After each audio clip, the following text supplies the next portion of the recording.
Good morning, everyone, and welcome. I'm Zach Deming. I'm the Terry Third Thursday Chair, and I'm extremely pleased to be filling in for Dean Ayers this morning, who's on Jekyll Island, delivering the Georgia Economic Outlook forecast.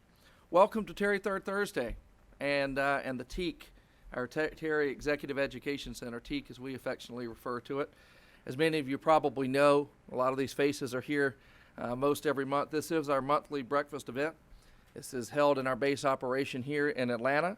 And really serves as a place for alumni to gather, students to learn, and also meet, and clearly a fantastic networking facility. It takes an awful lot to organize this event every 30 days. I'd like to particularly thank our alumni board, and specifically those individuals that serve on the Terry Third Thursday Committee, but most importantly, our sponsors. That was supposed to be to our sponsors, but I could read it. We had the Bank of North Georgia, who's our large corporate sponsor. Thank you. And our two media sponsors, the Atlanta Journal-Constitution and Public Broadcasting Atlanta. Thank you to those two as well. Just a little bit of Terry news before we get underway this morning. Over the next few weeks, Dean Ayers will be traveling throughout the state to deliver the economic forecast to additional cities: Athens, Columbus, Albany, and Augusta. UGA and the Terry College's recent online BBA rankings have made the news in a very positive way. The U.S. News and World Report have recognized UGA's programs as number 3 among all universities for best online graduate programs, and number 5 for best online bachelor programs overall. And guys, this is a significant accomplishment that places UGA among the country's premier online providers in higher education. And Terry's online BBA went from number 90 to number 5. This spring, Terry will hold its very own graduation on Friday, May 13th at Stegman Coliseum. And I'm pleased to share with you that alumnus and president and CEO of Bolthouse Farms, Jeff Dunn, has accepted Dean Ayers' invitation to be the commencement speaker. Upcoming Terry Third Thursday programs, and this is going to be interesting. February 18th, you all received probably a card over the weekend giving you next month's speakers. We're going to need you to disregard that. It's a little bit of a work in progress. We've had something come up in February, but do not fret. Please come. We'll have you something digitally quite soon. We wanted to save Alex and Cox Enterprises for a time later in the year, as I think it's a pretty interesting story. March 17th, Will Harris, owner-operator, White Oak Pastures. Really interesting story and what Will's done with sustainable farming. Without further ado, though, I'd like to introduce today's speaker, David Cummings, partner with Atlanta Ventures. David is an entrepreneur by definition.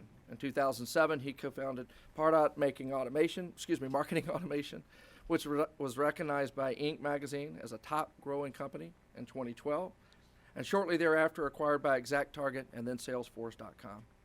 Most recently, David founded Atlanta Tech Village, which is a 103,000 square foot technology entrepreneur center headquartered right here in Atlanta.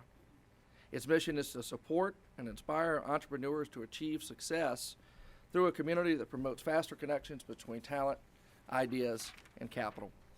David has received a multitude of accolades, including Ernst Young's Entrepreneur of the Year and Top Influential and Powerful Atlantans. He's an active member of the Atlanta Rotary, serves on the boards of the Metro Atlanta Chamber and the Buckhead Coalition.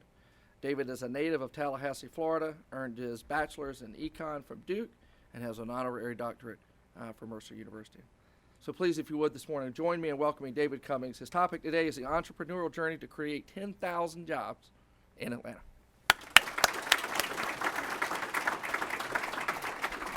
Thank you so much. All right. So what I want to do is talk about my experience as an entrepreneur. How many entrepreneurs do I have here in the room? All right. That's a great turnout. My experience started out just like the proverbial entrepreneur story that we've all read about. I was in the 8th grade in middle school down in North Florida. I grew up in Tallahassee. Tallahassee's tagline was Florida with a Southern accent. So I actually grew up 30 miles from the border of Georgia. And I was on a traveling baseball team, and we were going around the panhandle of Florida. And a friend of mine on the baseball team gave me a book. And it's the book that every 8th grader dreams of receiving. teach yourself C++ programming in 21 days. And so there I was in 8th grade, and I had this book, and it taught me how to control a computer. And I knew in the 8th grade that for the rest of my life, I was going to be a software entrepreneur. So I feel very lucky and very blessed that at the earliest of ages, I knew exactly what I wanted to do forever. I started building software called shareware. Shareware software back in the day, I would sell it on AOL and Prodigy and CompuServe.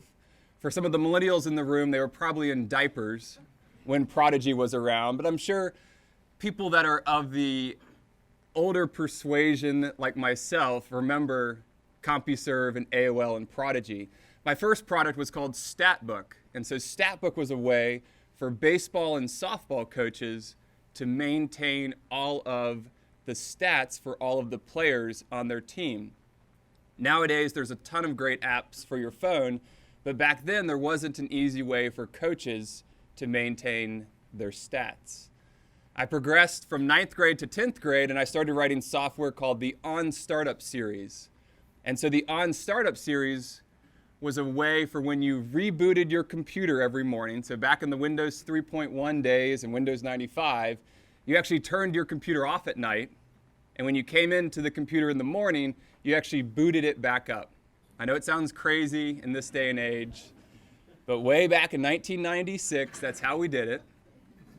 And so I saw this idea where we would have little flip calendars on a desk. And the flip calendar would have the famous quote of the day, or the Bible verse of the day, or the SAT prep vocabulary word of the day. And so I saw that little flip chart at the store, and I was like, I'm going to write software to make a digital version of that.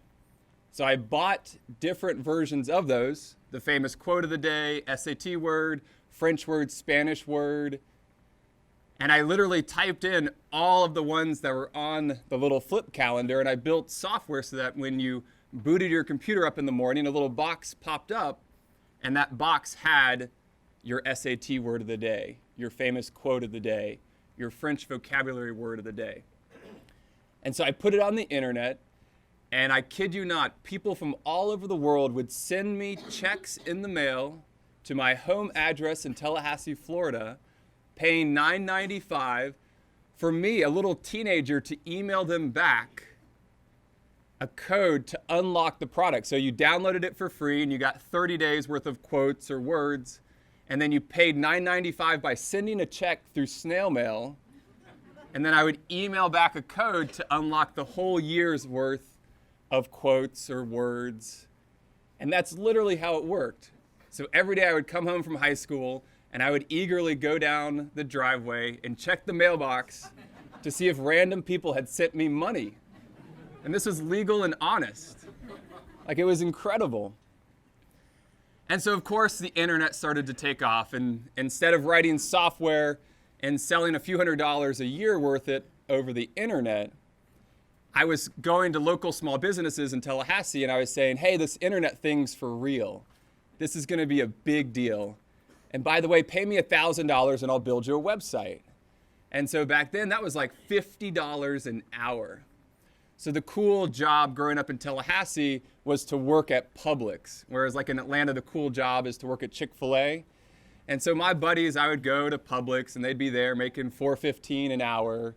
And I'm sitting here building websites for private investigators and doctors and lawyers. And I'm charging $50 an hour in 1998 as an 18-year-old. And I just thought I was on top of the world. I had a cool Jeep Wrangler, and I was outfitting it with accessories, and I had rims and tires, and I had all this money.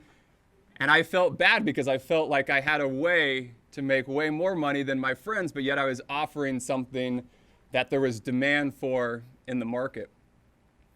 So I went to college at Duke, and at Duke, my freshman year, I met a professor. He was teaching a class on using instructional technologies for foreign language learning. And the professor said, hey, David, if you ever have an idea for a product company, come see me and I'll invest. And so I was a freshman in college. We built a good rapport. And by my junior year in college, I'd been building websites for sororities on campus and local nonprofits and research groups on campus. And I had this idea, the proverbial idea. After building a website, turning it over to the client would say, David, I love it, but now I want to change it. Now I want to update it. Now I want to put new pictures and information on the website. And back in the year 2000, there weren't good tools to make it easy to update and maintain a website. So I called up my professor. I set up a time to meet with him at his office. And I pitched him on the idea of software to make it easy to update and maintain a website. And he said yes on the spot and wrote me a check for $20,000. And I hired 3 of my classmates as $10 an hour interns to build this first product. I didn't want to be a consultant anymore. I wanted to build a product-based technology software company. And so, being the naive 20-year-old at the time, I called the product Super Update. And so I bought the domain name superupdate.com and started building out a product to make it easy to update and maintain a website. Nowadays, we have great systems like WordPress and Joomla and Squarespace and Wix. But 15 years ago, it was a real pain to update and maintain a website. Like anything, I learned a really hard lesson. I learned the field of dreams lesson. I built this great product. I thought it was awesome, and nobody wanted to buy it. And so I went through the process of figuring out how to do sales and marketing. I went through the process of learning pay-per-click ads and SEO. I went through the process of learning cold calling. And so the business was really slow and didn't do well for a long time. I graduated from college. We had signed one big customer, and that big customer was based in Atlanta. It was actually in the Monarch Tower just across the road from here. We had signed a hotel ownership group that had 27 hotels in their portfolio, and they used our software to manage the websites for each of the hotels. So I called up my contact there at the hotel group, Mit Shah, Raj Shah's brother, and I said, hey, we're thinking about moving to Atlanta, and do you guys have any recommendations? And he's like, hey, we have an office room in the back of our floor that's empty that you guys can use as your office space. And by you guys, it was just me. And so my first sublease was right here in Buckhead on the 11th floor of the Monarch Tower, connected to the Ritz-Carlton. And so we set up shop here, and I figured out how to get good at sales and marketing, as good as I could with limited resources. And after doing that for several years, I had this idea. Instead of making it so that sales lives on its own island and marketing lives on its own island, let's take some of the lessons learned building content management software and what's possible on the internet, and let's apply those to marketing software. So in December of 2006, I knew I was going to start a marketing software company. I went on dictionary.com and I typed in marketing.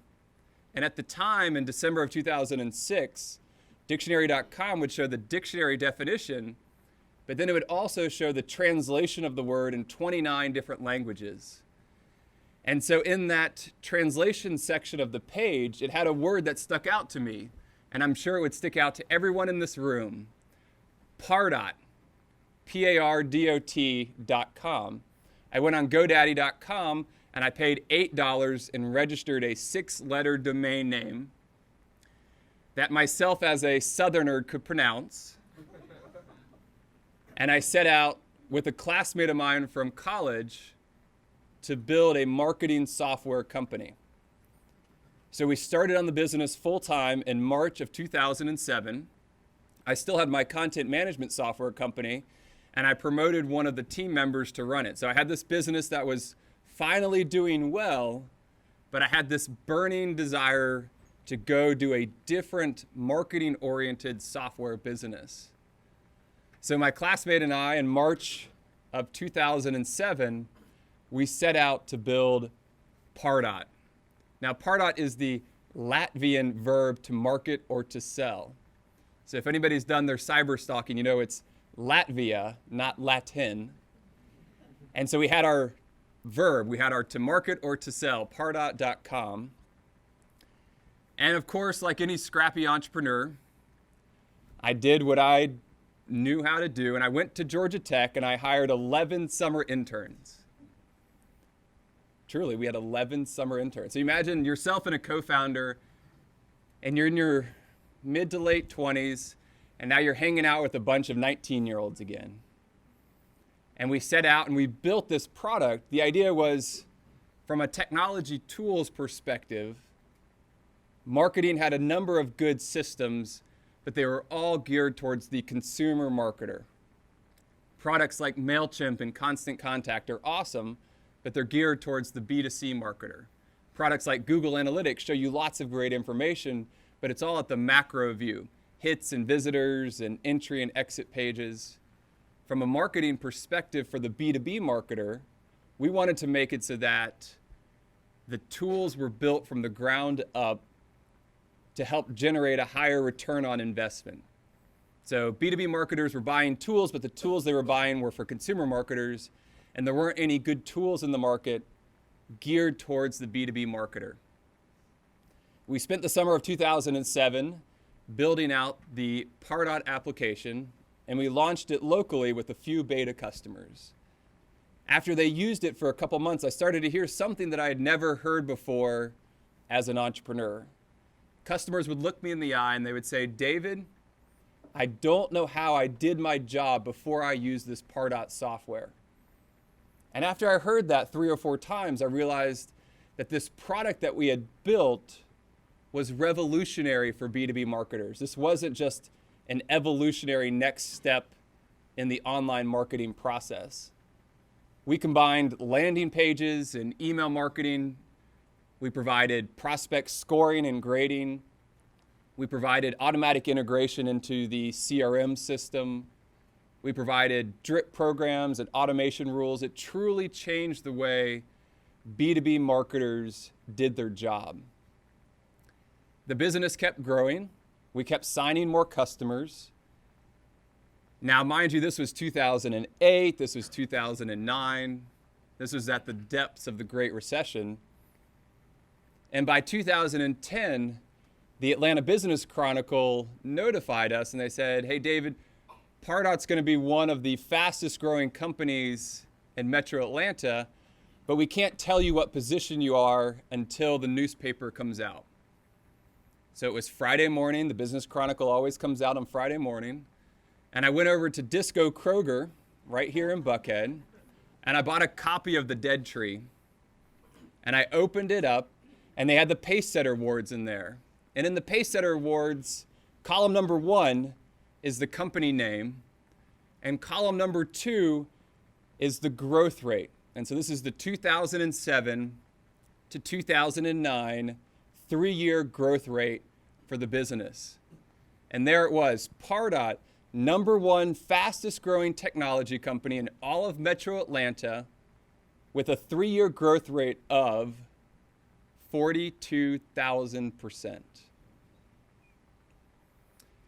Now, Ed Baker at the Chronicle didn't have a minimum revenue figure for year 1. So in the software business, usually the first year is building the product. We sold a couple $1,000s worth of it. And by year 3, we were doing millions of dollars in revenue. So it was actually relatively easy to have a 42,000% 3-year growth rate. Of course, it didn't publish the revenue figure, and so we held our shoulders high and told everybody we were the fastest growing tech company in all of Metro Atlanta. The business continued to go well. The market continued to expand.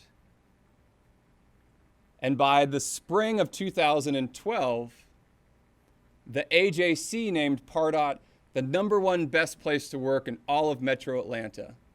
In the Sunday edition of the AJC, we had a full-page, full-color spread about Pardot. It had a big picture of a millennial riding down the hallway on a Razor scooter. And in the article, it talked about these amazing benefits that we had at Pardot. Benefits like 4 hours of company-administered house cleaning every month for every employee.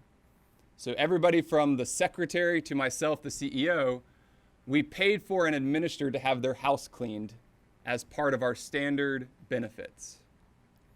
We took our central conference room in the office and we turned it into a full spa and hired a masseuse on staff as a W-2 employee. We had a very simple and straightforward vacation policy. 2 single words: be reasonable. There were no sick days, no flex days, no vacation days. It was a results-only work environment. You could work anytime, anywhere you wanted, as long as you got the results done. But the article missed the point.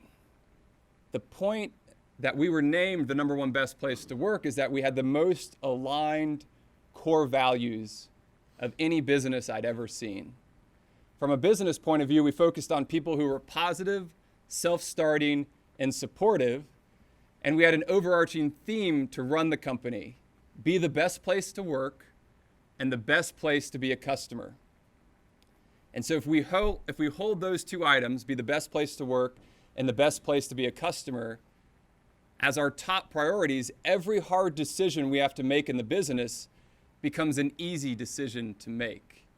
And if everything we do in the company is centered around people who are positive, self-starting, and supportive, from our recruiting process, our onboarding process, our ongoing rhythm and data and priorities in the company, the business itself will deliver more value to customers, it'll grow faster, and at the end of the day, it'll be more successful. So we won the #1 best place to work from the AJC, and we continued growing the business. Then, in May of 2012, 2 months after we won the award, we got a call from one of our complimentary B2C high-end marketing software companies. And this company said, hey, we're doing really well in the consumer marketing space, and we want to get into B2B marketing. Are you guys interested in a partnership? And so, of course, being the naive entrepreneurs, we're like, hey, these guys actually want to buy us. But let's talk to them, let's see. And so we did the song and dance, and they came on site, and we showed them the product, and they introduced us to some of their customers that had a B2C division that they were already selling into, but they also had a B2B division. So how does this Pardot software work in companies that have both B2B divisions and B2C ones? And so we started that song and dance, and they asked us to come on site in mid-July and present the business to their senior management team. And so my co-founder and I, Adam, we flew up and we spent time and we did a half day with their senior management team. And at the end of that conversation, they said, we love you guys and we're going to give you an offer to buy the company. But since it's summertime, we got a lot of vacation and stuff coming up, so give us a little while. And so every week I would ping my contact and he would say, oh no, we're not quite ready yet. And then finally, August 15th of 2012, a term sheet to buy the company arrived in my inbox. And that term sheet was an offer to buy the business for $60 million. And at the time, we had less than $10 million in trailing 12 months revenue, and we had $3 million of accumulated deficit. We had never turned a profit, and the business was financed by a line of credit from Silicon Valley Bank. We had no investors, no venture capitalists, no angels in the business. And since my co-founder and I owned almost the entire company, it was very easy to negotiate with somebody that had just given us an offer for $60 million. We said no. We said this business is growing so well that we can just sit tight for another 12 or 24 months and we'd be at $20 or $30 million in revenue. And at that time, somebody will give us 5 times revenue and we'll sell it for a lot more money. So we said no, and we countered and we said, hey, we want $140 million for the business. And they said, oh, that's too much. Let's go talk to our board. So they went back and talked to their board. 48 hours later, they came back and they said, we'll give you $70 million for the business. And I said, oh, we love you guys. We love the offer. We'll do $120 million. And this is a true story.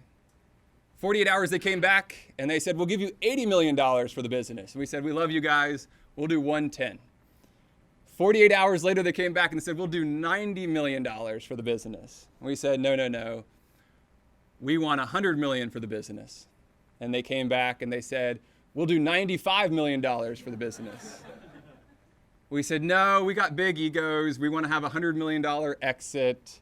We're just going to sit tight until you can make it so that we have a 9-figure exit. It wasn't rational at all. And they said, David, we already filed to do a secondary offering and issue more shares to the publicly traded company. And they said, if we clear the $95.5 million acquisition price, then we'll set off some rules with the SEC and we'd have to withdraw our secondary offering. So if we want to get a deal done now, the best we can do is 95.5 immediately, and then we'll give you more retention bonuses behind the scenes to make it well over $100 million. Our hands are tied. We can't do anything better than that because of SEC rules and percent of assets in an acquisition while a secondary offering is going on. And so my co-founder and I talked about it, and you say, you know what? 95.5 is close enough to 100. We'll get to 100 behind the scenes. Sold. And so we decided to sell the business to this publicly traded marketing software company. We had $10 million in trailing 12 months revenue, no investors, and we had never had a single board meeting in the 5 years of existence of the company. So we sold the business on October 11th, 2012. And a strange part of that process was we actually sold the business, signed all the paperwork, got a huge wire transfer, and it was 11 a.m. on a Tuesday, but we couldn't tell anybody, not even our family or our employees, until 4 p.m. on Thursday after the public markets had closed. So imagine your whole life has changed, and you have material insider information about a publicly traded company, and you can't tell anybody for 2 days.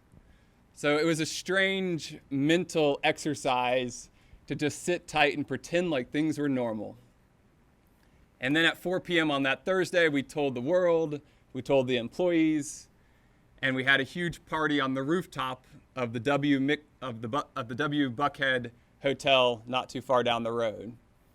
And so that Friday, the next day after we had told the world, I was driving to Midtown to meet a friend for lunch and give him some backstory on the deal. And as I was driving down the connector, I got to the 17th Street Bridge. And at the 17th Street Bridge, we had this huge billboard on the side of the connector. And that billboard said, Pardot, the #1 best place to work in Atlanta, and we're hiring.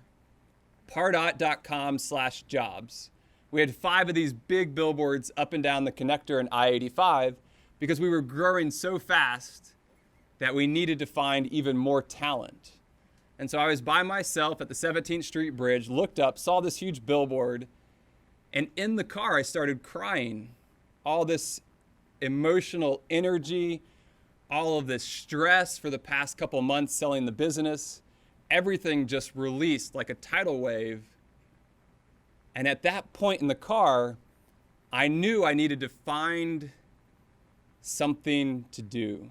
I knew I needed to find my next endeavor. And so I had this idea that had been in the back of my mind for 10 years. Ever since I moved to Atlanta, I had this idea to build a tech entrepreneurship center, a place for entrepreneurs to go so they could spend time with like-minded people, so they could help each other, so that they could have a community to increase their chance of success. So that Friday I went home, I went to my wife and I said, honey, I want to buy the biggest building I can find, and I want to make it the best place in the country for entrepreneurs to succeed.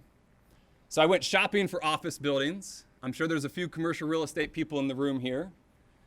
And I looked at 5 buildings in Midtown, 2 in West Midtown, and 1 single building in Buckhead. The last building I looked at was 3423 Piedmont Road at the intersection of Lenox Road and Piedmont Road, where Atlanta Business Chronicle happened to be housed. I walked through the building, and it was a 1986 mid-rise, built to be Class A at the time, but had never had a single renovation. Talk about deferred maintenance. And so on November 20th, just over a month after selling the business, I put an offer in to buy the building all cash. At the time, it was on the market for $14.5 million, and I wanted to see if the two local lawyers who owned it and were about to be underwater wanted to do a deal. I put an offer in for $11 million. They countered at $13.5. I put an offer back in for $12. They countered at $12.6. I said, I'll do it for $12.5, and we agreed on $12.5, all cash, to buy this 103,000-foot nondescript building in the heart of Buckhead. Closed on December 20th. And then on January 1st, I took my little kids over to IKEA, and we spent $60,000 on IKEA furniture. The second floor of the building was completely empty, and we outfitted it with little $200 desks and $100 chairs, and a lot of fees for other people to assemble the IKEA furniture. At the end of the first week, every single office on the second floor, every single desk in the co-working space was completely sold out.